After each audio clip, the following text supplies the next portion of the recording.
बच्चों प्रणाम। आज हम कक्षा 12वीं की ऐच्छिक हिंदी की पाठ्य पुस्तक अंतरा भाग 2 की कविता नंबर 8 पाठ नंबर 8 के काव्यांश को या पद्यांश को पढ़ेंगे। जो इस पुस्तक का काव्यखंड हमारा चल रहा है और उसी कड़ी में हम पहुंच चुके हैं कविता नंबर 8 और इस कविता के अगले पद्यांश को हम पढ़ेंगे।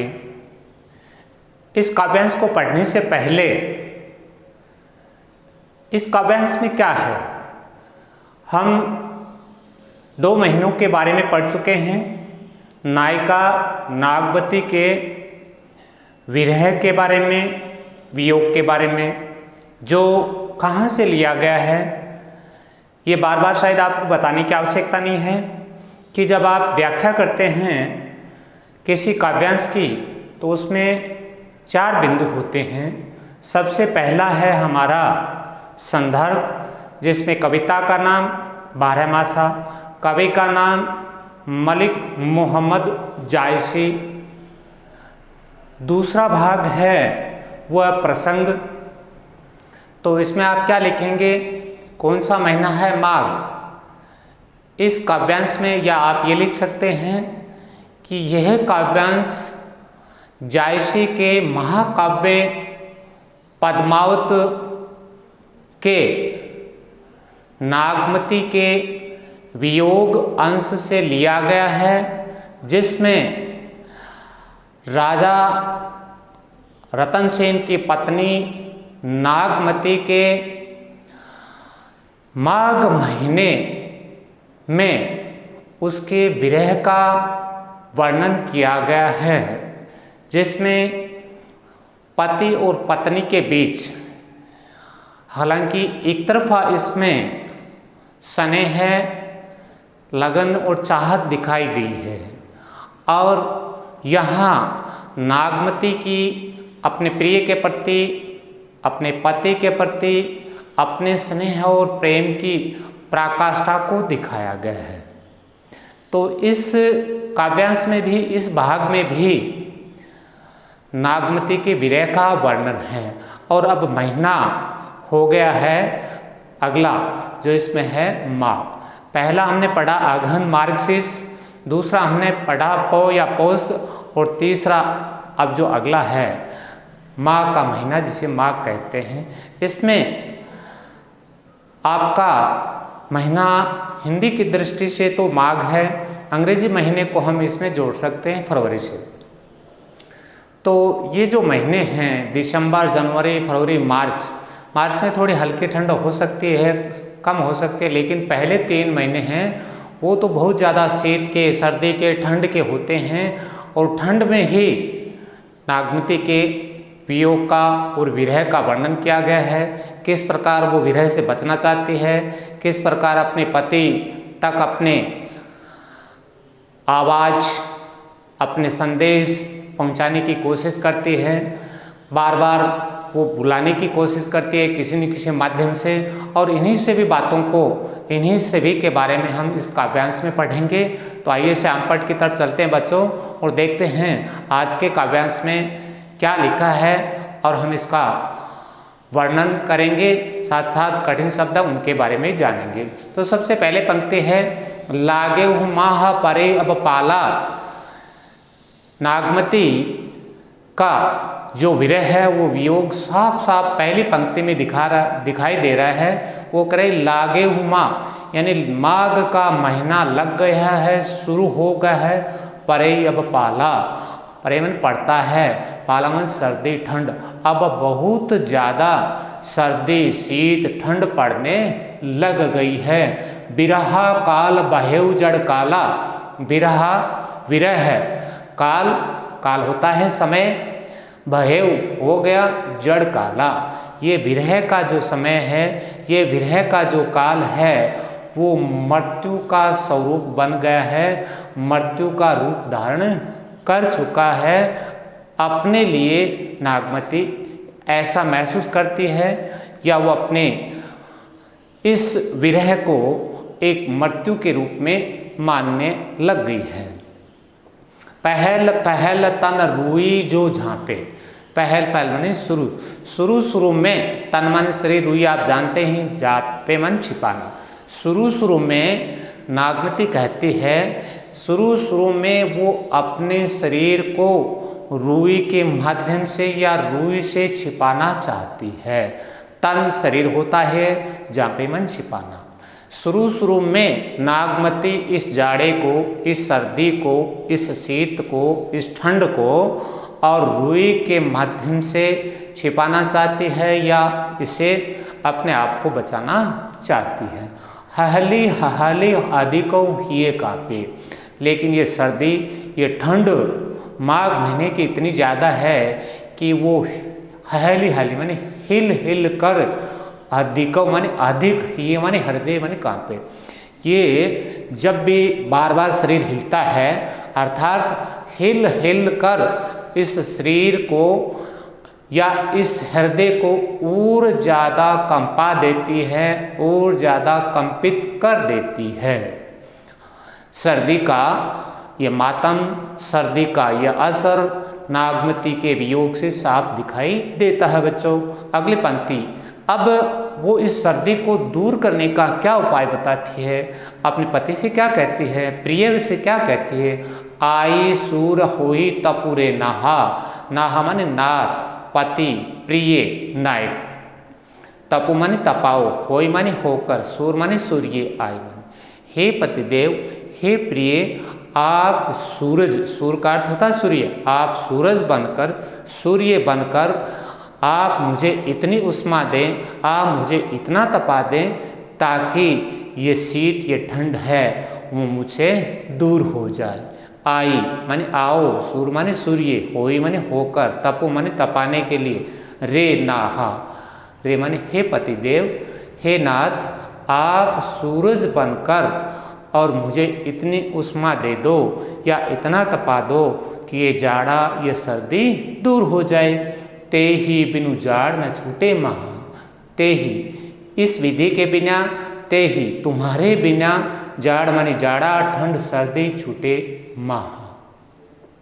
आपके बिना या इस विधि के बिना, कौन सा, आपका सूरज बनकर तपाना, इस विधि के बिना, इस तरीके के बिना ये जो माघ के महीने की ठंड है, सर्दी है, जाड़ा, वो मेरा पीछा नहीं छोड़ेगा, अर्थात ठंड या सर्दी दूर नहीं होगी। एही मास उपजय रसमूला, एही मान इसी महीने में, नागमती कहती है इसी महीने में, मूलमन जड़ों, जड़ों किसकी जड़ों, वनस्पतियों, और वनस्पतियों की जो जड़ें हैं उनमें रस का बनना या रस तैयार होना शुरू हो जाता है।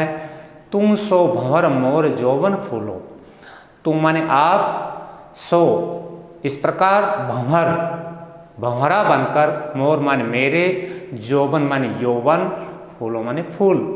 और जब रस बनता है तो उससे फूल और फल तैयार होते हैं। तो यहाँ नागमती क्या कहती है, यहाँ जो रस बन रहा है अर्थात मेरे शरीर रूपी इस देह में भी इच्छाएं उत्पन्न होती हैं, कामनाएं उत्पन्न होती हैं, उन कामनाओं को यहाँ जोड़ा गया है रस से। और क्या कहते हैं, तुम सो भंवर, आप भंवरे बनकर इस यौवन से युक्त फूलों वाले शरीर पर आप रसपान करें, अर्थात आपका इस यौवन रूपी फूल से युक्त शरीर पर आपका सानिध्य या आपके साथ की आवश्यकता है। नैन चोही जस माउट नीरू, नैन माने आंखें, चोही माने ये शब्द आप जानते हैं चूना, जस माने जैसे, तो जहाँ जस शब्द आता है बच्चों वहाँ होता है उपमा अलंकार। तो क्या कहती है कि मेरे आँखों से जो आंसू ढर रहे हैं विष विरह के कारण, आपके वियोग के कारण, वो इस प्रकार झर रहे हैं आंसू जैसे माउट शब्द आप सभी जानते हैं, यानी माघ के महीने में जो हल्की बूंदाबांदी बरसात होती है उसको कहते हैं माउट। नीरू माने जल। मेरे आँखों से निकलने वाले आंसू हैं वो वैसे बन गए या ऐसा स्वरूप हो गया जैसे माघ के महीने में हल्की बूंदों की जो वर्षा होती है, अर्थात मावट के रूप में लगातार आंसू बहते हैं, या बादलों से जो गिर रही हल्की बूंदें हैं उनसे नागमती ने अपने आंसुओं को जोड़ दिया है। ते ही जल अंग लाग सर चीरू। ते मानी वही, जल मानी वही जल, अंग मानी शरीर से, लाग माने लगकर, सर माने तीर या बाण, चीरू माने वस्त्र।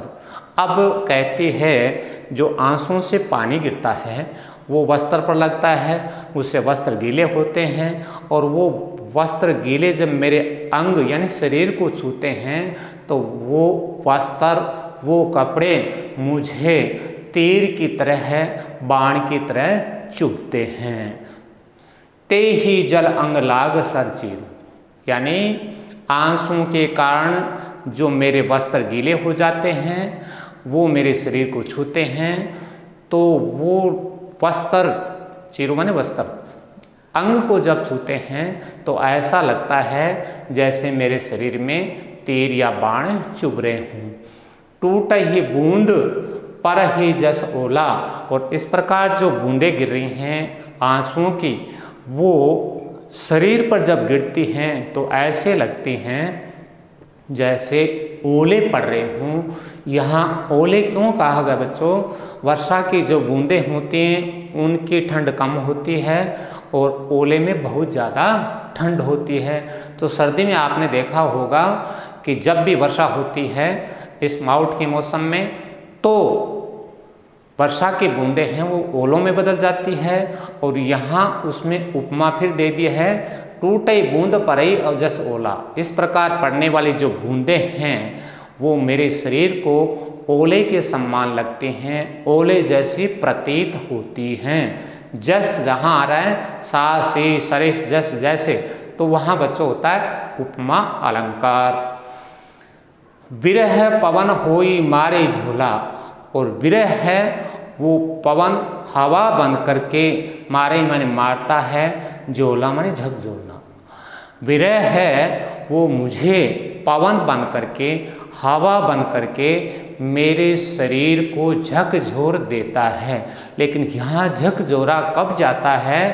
तो यहाँ नागमती है वो वियोग के कारण और विरह के कारण इतनी थक चुकी है, इतनी शरीर से पतली हो चुकी है, इसलिए वो कहती है कि ये विरह रूपी हवा या विरह की हवा जब चलती है तो मेरे पूरे शरीर को हिलाकर रख देती है, झकझोर देती है।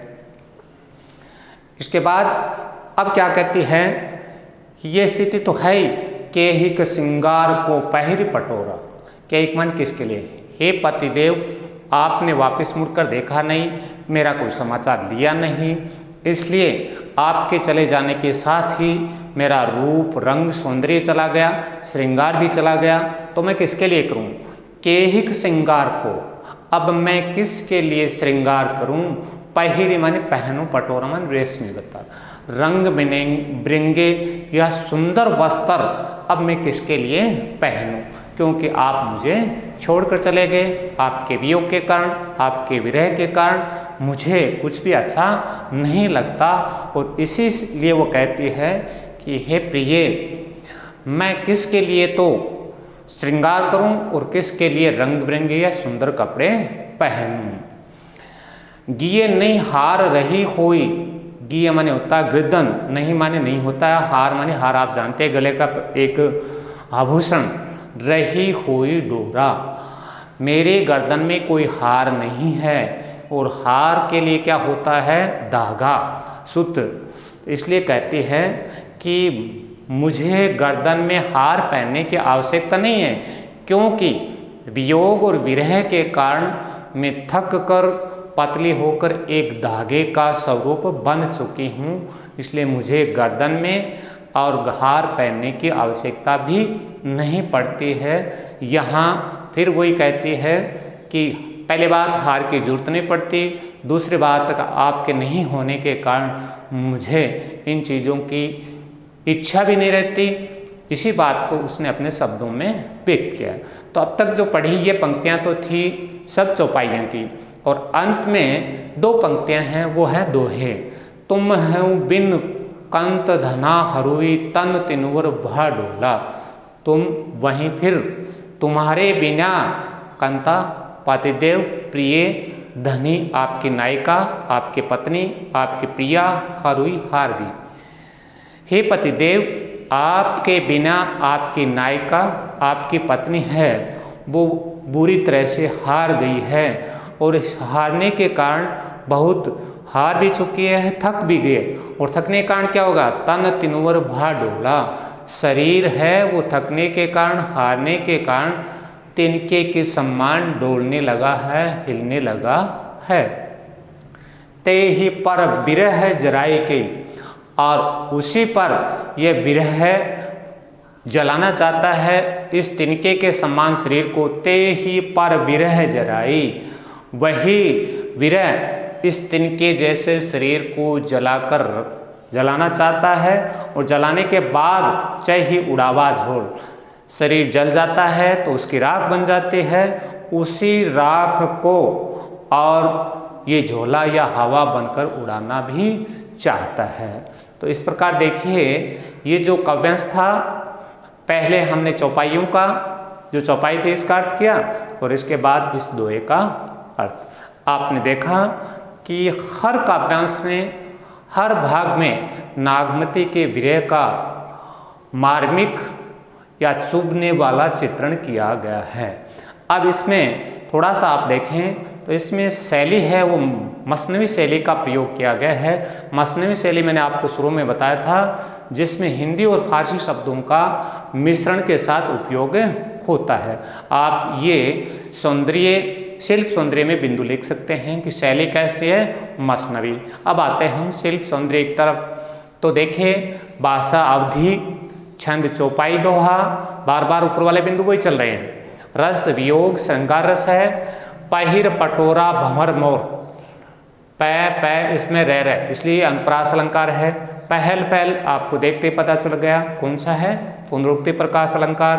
तू सो भंवर मोर जौबन फूलू, ये 2 पंक्तियां हैं। टूटे बूंद पर ही जस ओला, इन दोनों पंक्तियों में उपमा अलंकार है। जैसे इसमें सो आ गया इसके कारण, और दूसरे में जस आ गया इसके कारण, इन दोनों पंक्तियों में बच्चों उपमा अलंकार है। और 7वां विद्या, ते ही जल अंग लाग सर चीरू, इसमें उपमा और उपमान और उपमेय में अंतर नहीं किया जा रहा, इसलिए इसमें बच्चों हो गया आपका रूपक अलंकार। तो आपने दोनों भागों को, व्याख्या और शिल्प सौंदर्य को ध्यानपूर्वक सुना, इसके लिए आप सभी को बहुत बहुत धन्यवाद।